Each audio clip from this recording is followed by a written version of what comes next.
The Nicomachean Ethics of Aristotle. Read and presented by George Pitropagianakis. Book 5, Chapter 8.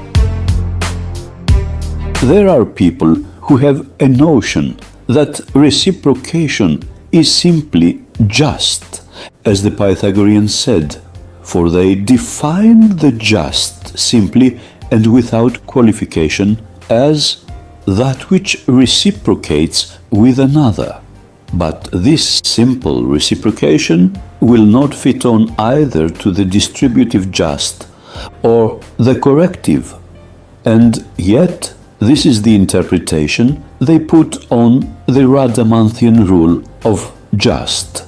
If a man should suffer what he hath done, then there would be straightforward justice. For in many cases differences arise, as, for instance, suppose one in authority has struck a man, he is not to be struck in turn. Or if a man has struck one in authority, he must not only be struck, but punished also. And again, the voluntariness or involuntariness of actions makes a great difference.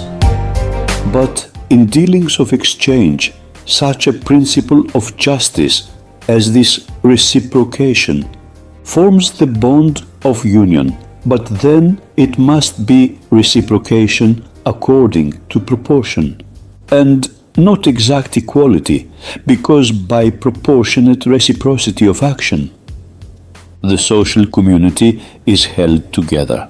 For either reciprocation of evil is meant, and if this be not allowed, it is thought to be a servile condition of things, or else reciprocation of good.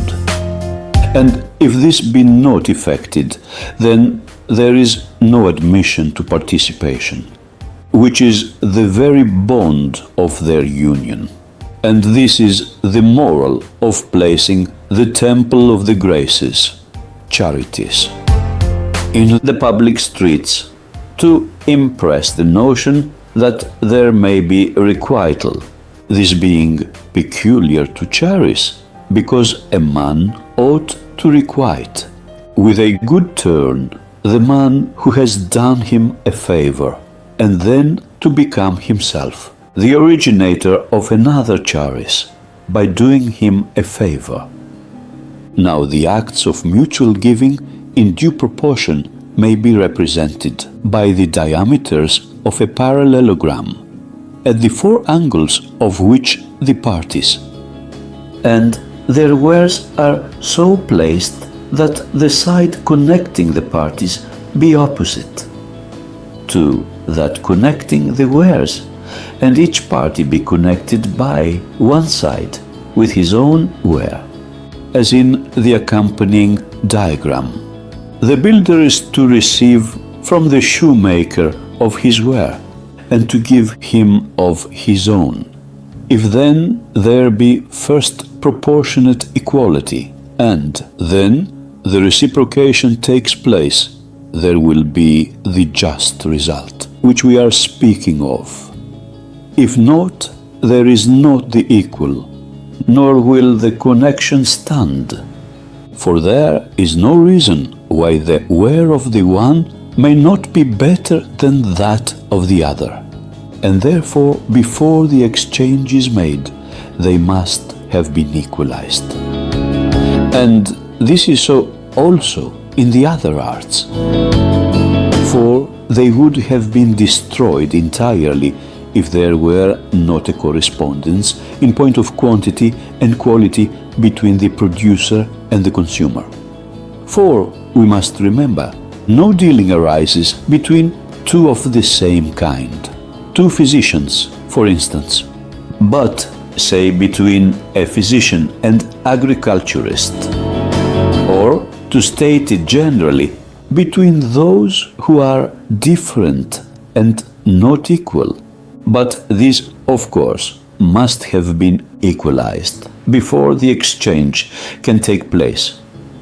It is therefore indispensable that all things which can be exchanged should be capable of comparison, and for this purpose money has come in, and comes to be a kind of medium, for it measures all things. And so, likewise, the excess and defect. For instance, how many shoes are equal to a house or a given quantity of food? As then the builder to the shoemaker, so many shoes must be to the house. Or food, if instead of a builder, an agriculturist be the exchanging party. For unless there is this proportion, there cannot be exchange or dealing, and this proportion cannot be unless the terms are in some way equal. Hence the need, as was stated above, of some one measure of all things. Now, this is really and truly the demand for them, which is the common bond of all such dealings. For if the parties were not in want at all, or not similarly of one another's wares, there would either not be any exchange, or at least not the same. And money has come to be, by general agreement, a representative of demand. And the account of its Greek name, nomisma, is this, that it is what it is not naturally, but by custom or law, nomos. And it rests with us to change its value, or make it wholly useless. Very well then, there will be reciprocation when the terms have been equalized so as to stand in this proportion, agriculturist, shoemaker. Wares of shoemaker, wares of agriculturist. But you must bring them to this form of proportion when they exchange. Otherwise the one extreme will combine both exceedings of the mean. But when they have exactly their own, then they are equal and have dealings, because the same equality can come to be in their case. Let A represent an agriculturist, C food, B a shoemaker, D his wares equalized with A's. Then the proportion will be correct, A, B, C, C, D. Now, reciprocation will be practicable. If it were not, there would have been no dealing.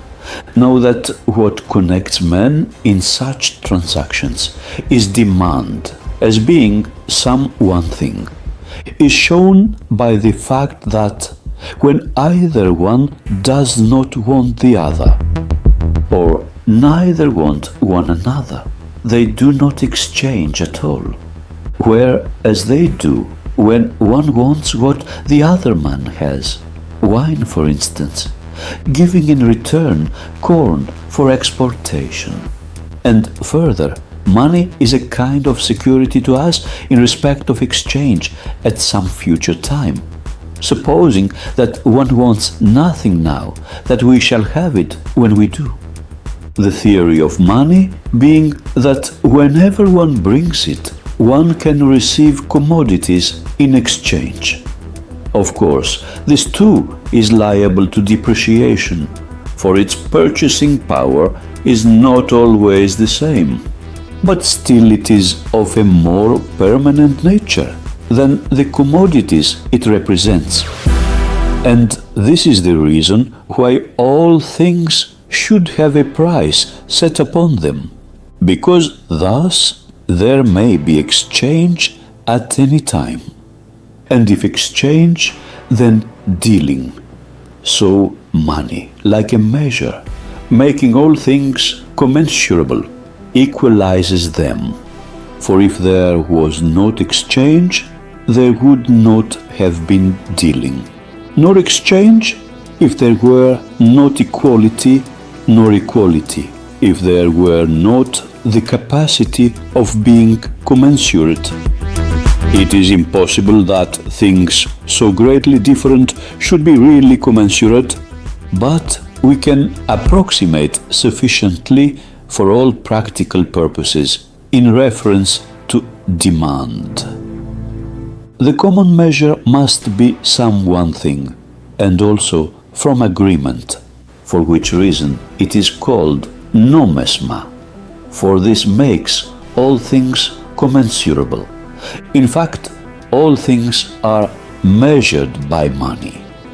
Let B represent 10 minae, A, a house worth 5 minae, or in other words, half B, C, a bed worth 1/10 of B. It is clear then how many beds are equal to one house, namely 5. It is obvious also that exchange was thus conducted before the existence of money, for it makes no difference whether you give for a house 5 beds or the price of 5 beds.